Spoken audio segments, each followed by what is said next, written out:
નમસ્કાર દર્શક મિત્રો, હું છું રચના જોશી અને તમે જોઈ રહ્યા છો લોક સામના ન્યૂઝ।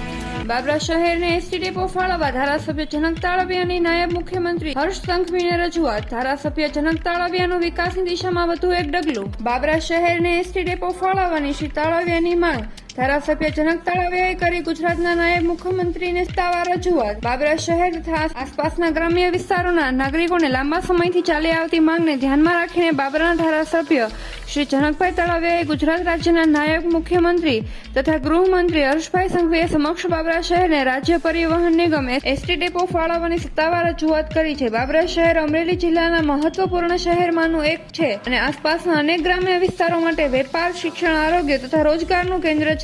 દરરોજ હજારો મુસાફરો બાબરા શહેરમાંથી અમરેલી, રાજકોટ, અમદાવાદ, ભાવનગર સહિતના શહેરોમાં આવન જાવન કરે છે, છતાં આજ દિન સુધી બાબરા શહેરને પોતાનો સ્વતંત્ર એસટી ડેપો ફાળવવામાં આવ્યો નથી, જેના કારણે મુસાફરોને ભારે હાલાકી ભોગવવી પડી રહી છે। ધારાસભ્ય જનક તાળવિયાએ રજૂઆતમાં જણાવ્યું હતું કે એસટી ડેપો ન હોવાને કારણે બસોની સંખ્યા મર્યાદિત રહે છે, સમયસર બસ સેવા મળતી નથી, તેમજ વિદ્યાર્થીઓ, નોકરિયાત વર્ગ, મહિલાઓ અને વયસ્ક નાગરિકો ખાસ કરીને મુશ્કેલીનો સામનો કરવો પડી રહ્યો છે। જો બાબરા શહેર અલગ એસટી ડેપો ફાળવવામાં આવે તો બસ સેવામાં વધારો થશે, સમય પાલન સુધરશે અને સમગ્ર વિસ્તારના વિકાસને નવી ગતિ મળશે। ફરી મળીશું એક નવા સમાચાર સાથે, ત્યાં સુધી જોતા રહો લોક સામના ન્યૂઝ।